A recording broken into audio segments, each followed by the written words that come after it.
Hi guys, this is Michelle coming with the latest news for today, 11th July.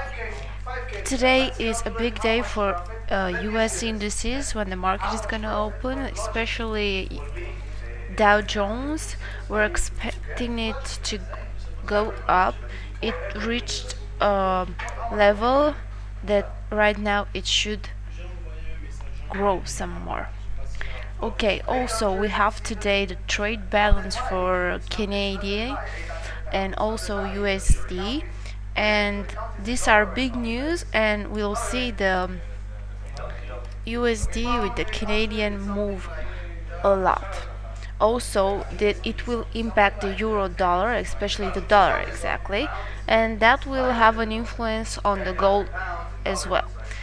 Depending on how those indicators will look, it will go down or up. Euro dollar and gold also. Keep an eye on the Canadian and enjoy trading. That's all for today. Thank you.